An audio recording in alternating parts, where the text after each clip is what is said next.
야곱이 이제는 야곱의 아들들에게 축복을 합니다.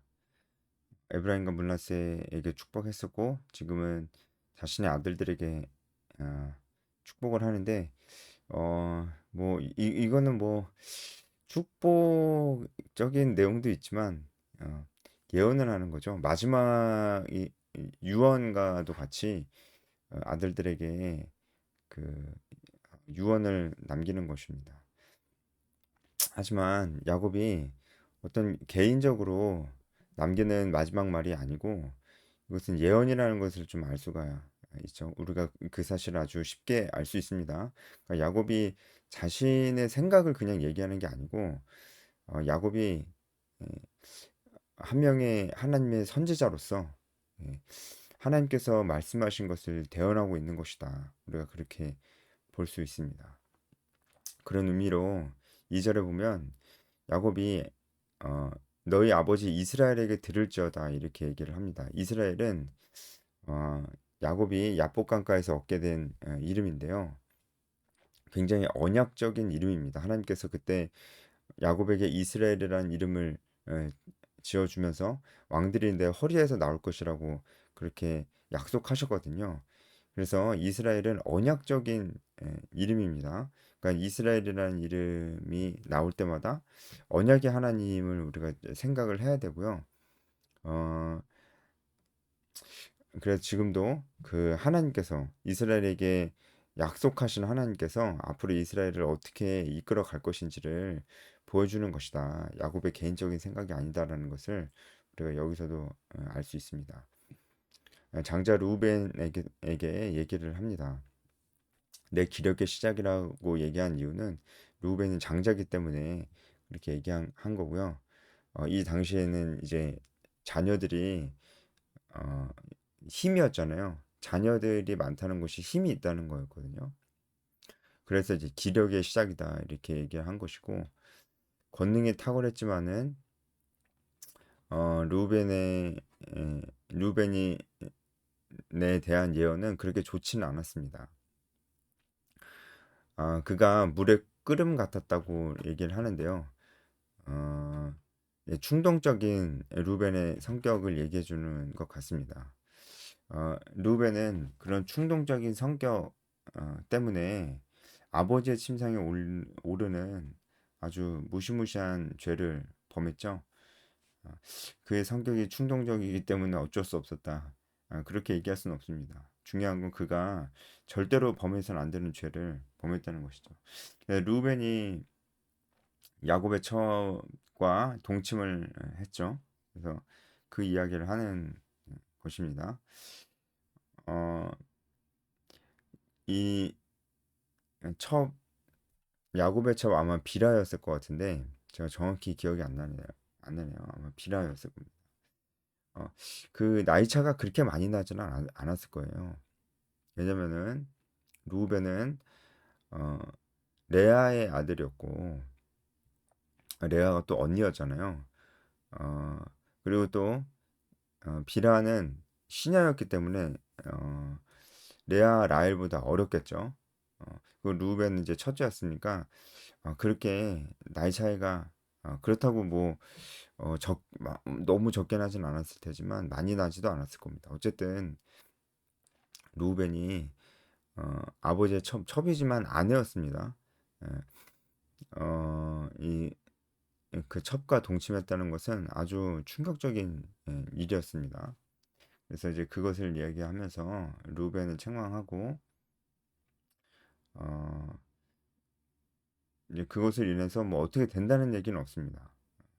하지만 루벤의 그 죄악이 분명히 굉장히 심각한 것이라는 것을 얘기하고 있고 그래서 두 번 반복해서 얘기하죠. 침상에 올라 더럽혔음이로다. 그가 내 침상에 올랐었도다 이렇게 두 번 반복해서 얘기를 합니다. 그 죄가 굉장히 심각하다는 것을 알 수 있죠. 그리고 시몬과 레위가 한꺼번에 나오는데요. 다 레아의 아들들입니다. 그들의 칼은 폭력의 도구로다. 어, 어, 또는 그들의 칼들은 폭력의 무기다. 이렇게 번역할 수 있는데 여기서 그들의 칼은 폭력의 도구로다라고 얘기하는 이유가 뭘까요? 바로 세겜 사건 때문입니다. 세겜에서 시므온과 레위가 주체가 돼서 세겜에 있는 모든 남자들을 다 죽였죠. 그래서 6절의 마지막 부분에 있는 표현도 소의 발목 힘줄을 끊었습니다. 이것도 세겜에서 있었던 일을 얘기하는 겁니다. 세겜에서 있었던 일을 기록하는 그 부분에는 그들이 소의 발목 힘줄을 끊었다는 얘기는 나오진 않아요. 그런데 분명히 그랬을 것이다라고 여기서 봐도 이제 알 수가 있습니다. 충분히 그럴 만한 상황이었고 그의 혈계 들어있기 때문에 어, 그런 끔찍한 일들을 저지른 것입니다. 그 일을 얘기하고 있는 거고요. 그래서 야곱은 이제 내 호나 그들의 모의에 상관하지 말지어다. 내 영광과 그들의 집회에 참여하지 말지어다. 그들이 그들의 분노대로 사람을 죽였다. 이렇게 얘기를 하잖아요. 지금 야곱이 어, 이제 손절하는 겁니다. 손절. 그래서 너와 나하고 그 아비와 아들의 인연을 끊자 그 얘기를 하는 게 아니고요. 이것은 그들의 죄악과의 손절을 얘기하고 있는 거죠. 어, 그들의 죄악과 시므온과 레이의 죄악과의 결별을 얘기하고 있는 것이라고 볼 수 있습니다. 자, 앞으로는 이스라엘의 집안에서 이런 일이 일어나서는 절대로 안 된다는 것이죠. 그래서 이들의 죄악은 책망만 받은 걸로 끝나는 것이 아니고 이제 그 결과도 얘기를 해줍니다. 7절이 그 결과죠. 저주를 받을 것이다. 그 저주가 뭐냐면 이스라엘 중에서 흩어지게 될 것이다. 이렇게 얘기하죠. 실제로 시므온 지파는 출애굽 이후 광야에서 이제 실시된 2차 인구 조사에서 그 인원이 굉장히 적었어요. 유다 지파의 3분의 1밖에 안 됐습니다. 그래서 가나안 땅에 가서도 독자적인 어떤 땅을 이렇게 얻지 못하고 유다 지파 중에서 몇 개 성읍만 이렇게 할당받게 되었어요. 그래서 어, 가나안 정착 이후에 시작되는 사사 시대와 왕정 시대를 보아도 시므온 지파는 잘 나오진 않죠. 예, 실제로 이스라엘 가운데 흩어지게 된 것입니다. 레위 지파도 흩어지게 됐죠. 자기의 땅을 갖지 못했죠. 물론 이제 그것은 그냥 단순히 저주라고만은 볼 수는 없습니다. 레위 지파는 하나님 말씀을 맡은 자들이었기 때문에 그 저주의 의미로만 흩어졌다라고 볼 수는 없지만 어쨌든 하나님께서 말씀하신 것이 이루어진 것이죠. 그것은 그들이 어, 자신의 분노로 사람을 죽였기 때문입니다. 지금 르우벤과 시몬과 레위에 대한 그런 예언이 나왔는데 그들의 잘못을 지적을 하고 또 그 잘못에 대한 대가로 이스라엘에서 흩어지게 될 것이다. 라는 이야기의 내용들이 있었습니다. 우리가 이런 걸 봤을 때 어, 지금 하나님께서 야곱을 통해서 말씀을 하시는 건데 우리가 좀 몇 가지 발견할 수 있는 좀 사실들이 있습니다. 일단은 첫 번째 하나님께서 우리의 잘못을 그냥 그럴 수도 있지 그렇게 넘기지 않으신다는 겁니다. 이게 참 무서운 것이죠. 우리가 무엇인가를 잘못했을 때 그럴 수도 있다라고 그렇게 넘기지 않는다는 것입니다. 어, 그 얘기는 잘못한 것은 반드시 대가를 치러야 된다는 얘기입니다. 그것이 너무한 게 아니고 그것이 상식적이고 맞는 것이고 정의로운 것이죠. 잘못된 것이 대가를 받지 않는다면은 그걸 원하는 사람은 없을 거예요. 우리는 음, 모든 사람들이 다 본능적으로 심지어 하나님을 알지 못하는 사람들도 잘못한 것은 반드시 대가를 받아야 된다고 굉장히 그것을 원하는 것을 볼 수 있습니다. 우리가 그것을 굉장히 간절하게 원하는 것은 우리가 하나님의 형상을 닮은 사람이기 때문에 그래요. 믿지 않는 자들도 하나님의 형상을 닮은 사람이죠. 넓은 의미에서는. 그렇기 때문에 우리는 잘못한 것에 대해서 그냥 넘어가지 못하고 그것이 반드시 그만큼의 정당한 대가를 치러야 된다고 생각하는 것입니다. 이것이 우리가 말하는 정의죠. 그래서 지금 루벤의 죄악과 시므온과 레위의 죄악을 말씀하시고 그것을 짚고 넘어가시는 하나님의 말씀은 정의로운 하나님의 성품을 우리에게 말씀해주고 계신다라는 것을 보여주고 있습니다. 그러니까 우리에게 경종을 울리는 것이기도 하죠.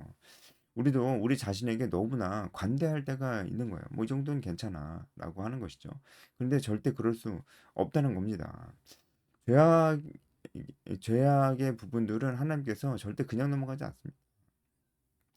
우리가 정말 지금도 죄를 많이 짓는데 그럼에도 불구하고 죽어서 어디 갈 것 같습니까? 라고 물어보면 천국 갈 것 같습니다. 이렇게 얘기하는 이유는 도대체 무엇인가요? 우리가 너무 뻔뻔한 건가요? 그렇지 않죠. 여전히 우리 죄악이 하나님 보시기에 악하지만 동시에 우리가 예수 그리스도를 믿음으로 하나님께서 예수 그리스도의 보혈의 피 때문에 우리의 죄악을 덮어 주셨어요. 그래서 우리가 어, 천국에 갈 것을 확신할 수 있는 것이죠. 우리가 정의로우신 하나님 앞에서는 언제나 이렇게 예수 그리스도의 피를 묵상할 수밖에 없는 것입니다.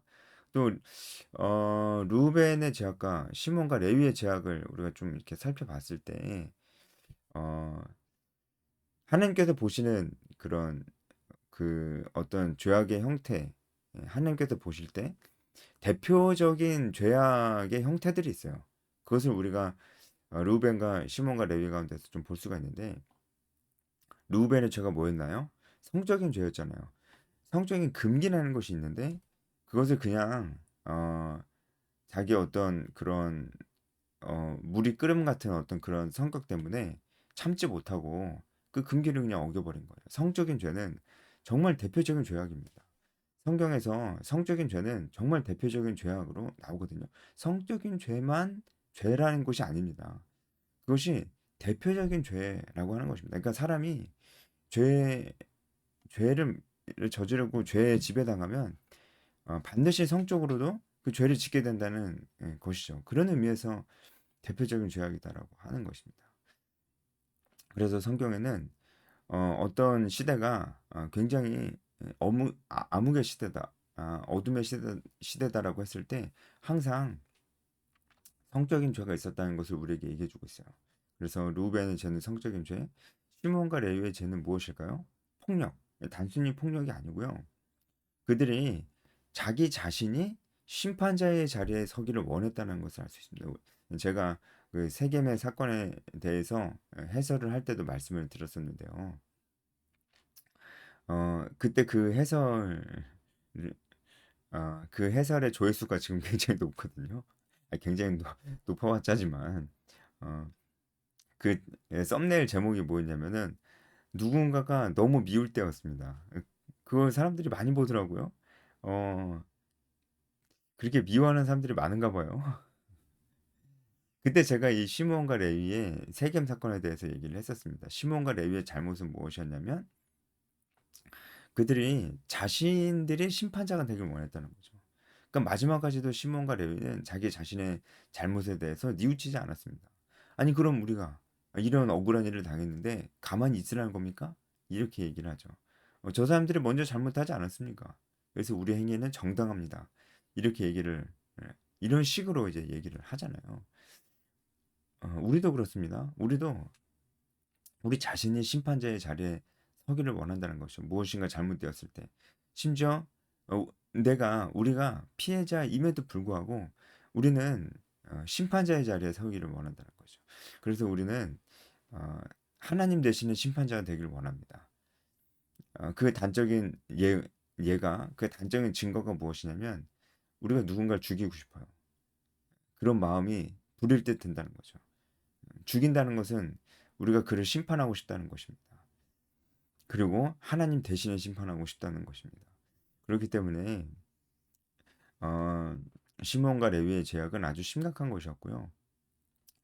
예, 그런데 어, 우리 안에 시몬과 레위 같은 그런 죄악이 우리 안에도 있다는 것이죠. 우리가 우리를 돌아볼 필요가 있을 것입니다.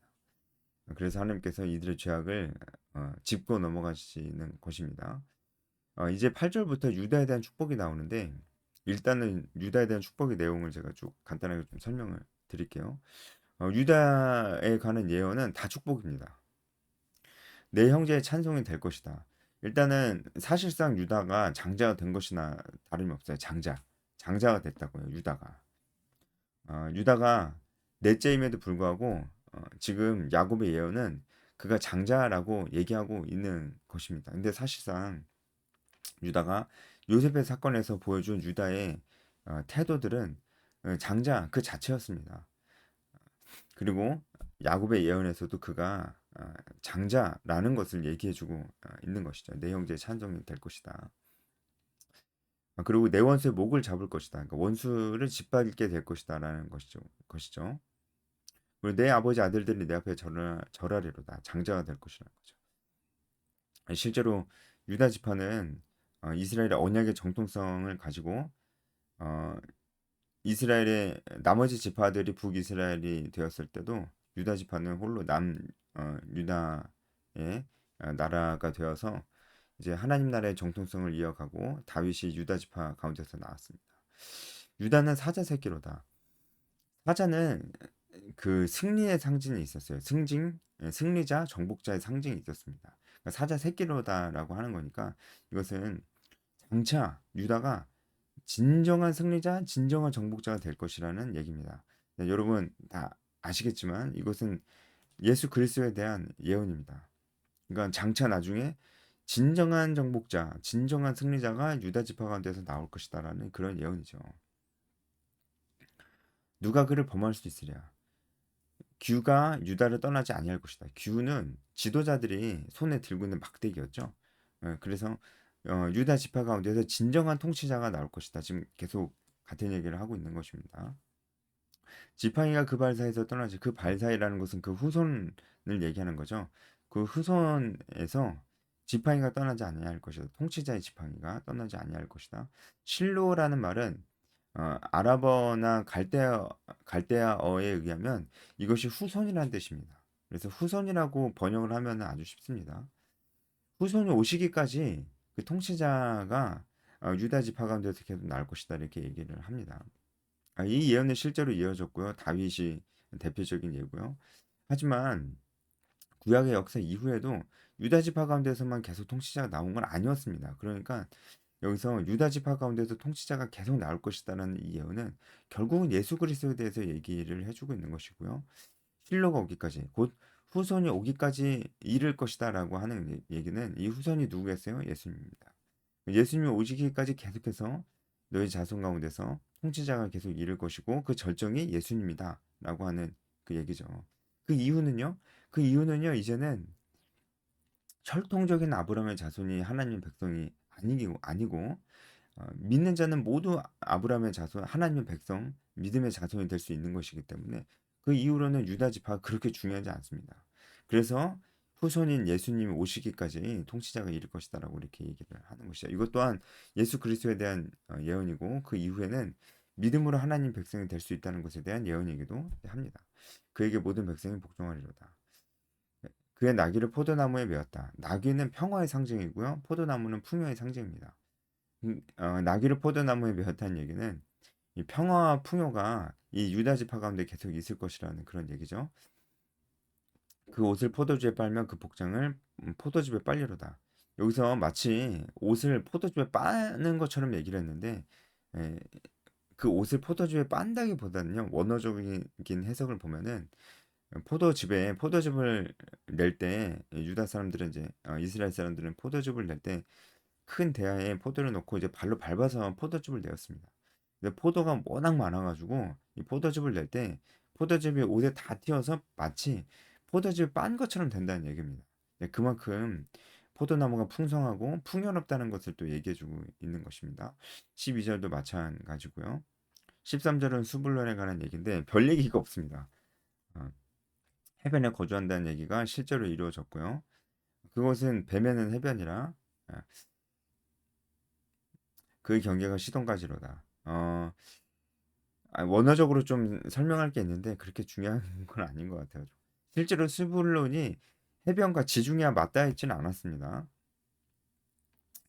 그래서 이걸 원어적으로 해석하면은 해변을 향하여 거주한다는 것입니다. 예, 이사갈에 대한 내용도 그렇게 많지는 않습니다. 양의 우리에 꿇어앉은 건장한 나귀로다 이렇게 얘기를 하잖아요. 어, 이것이 이사갈에게 있어서 어떤 축복이기도 하고 좀 저주이기도 합니다. 그래서 그들은 굉장히 이제 성실하고 어, 열심히 이제 살아갑니다. 나귀처럼. 하지만 굉장히 게으르고 어, 게으르다기보다는 이게 굉장히 소극적이에요. 그리고 뭔가 음, 굉장히 이제 수능적입니다. 그래서 뭔가 하나님 말씀대로 원수와 싸워야 될 때, 그리고 가나안의 어떤 민족들과 그 문화와 싸워야 될 때 그렇지 않고 그냥 열심히 사는 겁니다. 자기 혼자 열심히 그냥 사는 거예요. 예, 그래서 실제로 이스라엘 지파도 이스라엘 가운데서 거의 묻혀버리죠. 거의 이제 영향력이 없는 그런 지파가 됩니다. 스불론은 나귀 같은 어, 그런 지파는 아니었지만 그렇게 큰 영향력을 갖지는 이제 못합니다. 자, 오늘 말씀 여기까지인데요. 우리가 이제 루벤, 시므온, 레위 그들에 관한 예언 그리고 유다에 관한 예언 우리가 좀 이렇게 살펴볼 수가 있겠죠. 근데 이 예언을 쭉 살펴보면은 한 가지 우리가 발견할 수 있는 게 있어요. 루벤과 시므온과 레위에 대한 예언은 그들의 죄악과 뭔가 좀 관련이 돼 있죠. 그쵸? 뭔가 그들의 죄악을 짚고 넘어가고 그 죄악으로 인해서 저주를 받는다는 내용도 있고 그런데 유다는 뭔가요? 유다는 축복에 관한 내용밖에 없어요. 근데 유다는 그럼 다 잘했나요? 아니잖아요. 오히려 성경이 유다가 굉장히 잘못했다는 것을 아예 한 챕터를 할애해서 유다의 치부를 드러내고 있거든요. 근데 거기에 대한 언급은 없습니까? 라는 질문을 우리가 할 수 있습니다. 결국 이것은 하나님이 우리를 향한 뜻을 좀 보여주고 계신 것이죠. 뭐냐면 축복은 우리가 잘해서 받는 게 아니에요. 유다가 잘해서 축복을 받는 게 아니라는 거예요. 오히려 우리는 우리의 어떤 실존적인 부분이나 우리의 삶을 봤을 때 우리는 사실은 죄악적인 부분들이 훨씬 많아요. 죄악된 부분이 훨씬 많습니다. 그래서 오히려 우리의 모습을 봤을 때는 루벤과 시므온과 레위처럼 짚고 넘어가야 될 부분만 너무 많아요. 죄악이 너무 많기 때문에 축복을 받을 게 없어요. 우리는 유다도 마찬가지예요. 유다가 축복받을 게 없어요. 하지만 하나님께서 그냥 축복을 해주신 거예요. 그러니까 유다가 축복받는 내용들을 봤을 때 유다가 뭐를 어떤 걸 잘해가지고 축복을 받는다 이런 내용이 없잖아요. 유다가 뭘 잘해서 축복받는다는 내용이 없잖아요. 이건 그냥 주시는 겁니다. 하나님이 이 축복을 그냥 주시는 거예요. 그리고 궁극적으로는 어, 유다만을 위해서 주시는 축복이 아니라는 걸 알 수가 있죠. 왜냐하면 예수님이 유다 지파만을 위해서 오신 게 아니니까. 온 세계를 위한 축복의 통로로 유다를 사용하신 겁니다. 그냥 그러신 거예요. 유다가 잘해서가 아니고. 지금도 마찬가지죠. 하나님이 우리를 통해서 이 땅을 축복하길 원하십니다. 우리를 통해서 복음을 전하길 원하시는 거예요. 복음을 듣고 돌아오는 자들에게 영생을 주시기를 원하시는 거예요. 우리는 유다 지파입니다. 그런 의미에서. 우리는 하나님의 축복의 통로가 되어야 될 것입니다. 우리는 어떻게 하나님의 축복의 통로가 될 수 있을까요? 하나님이 우리를 축복의 통로로 삼으셨기 때문에 우리가 축복의 통로가 되는 것이지 우리가 뭔가 잘해서가 아닙니다. 그래서 우리는 더욱더 우리가 잘해서 축복의 통로가 된 것이 아니기 때문에 우리는 더욱더 하나님의 축복의 통로가 되기 위해서 하나님 말씀 앞에 서야 됩니다. 더욱더. 그래서 우리가 지금 계속해서 이 나라가 혼란스럽고 시끄러운데요. 우리가 이럴 때 어떻게 하나님의 축복의 통로가 될 수 있을까? 그리스도인은 이럴 때 어떤 태도를 보여야 될 것인지 우리가 정말 신중하게 생각해 봐야 될 것이 정말로 있습니다, 여러분. 제가 뭐 어떤 정치적인 어떤 그런 얘기를 하려는 것이 아니고요. 여러분 정말 한번 생각해 보시길 바랍니다. 우리는 아주 냉정해져야 됩니다. 우리 말과 행동에 정말 그리스도인이 담은 것이 있는지를 생각해 봐야 됩니다. 여러분 광장에서 촛불을 든 모든 사람들의 모습이 여러분 어떻게 보이십니까? 우리는 분명히 주의해야 될 것이 있다고 생각을 합니다. 물론 그 자체가 잘못됐다는 것은 아닙니다. 하지만 그럼에도 불구하고 주의해야 될 것이 있어 봅니다. 우리를 축복의 통로로 삼으신 하나님 앞에서 우리가 진정으로 축복의 통로가 되기 위해서 우리는 그리스도인으로서 우리의 모습을 돌아봐야 될 것입니다. 스불론과 이사갈도 그들에 대한 예언도 그들의 어떤 행위와 관련이 없어요. 그래서 모든 것이 운명론적인 것이 아니고요. 하나님께서 태초부터 정해놓으신 계획들이 있다. 모든 것이 하나님의 주권 가운데 이루어진다는 것을 우리에게 얘기해 주고 있습니다. 해설 여기까지 하겠습니다.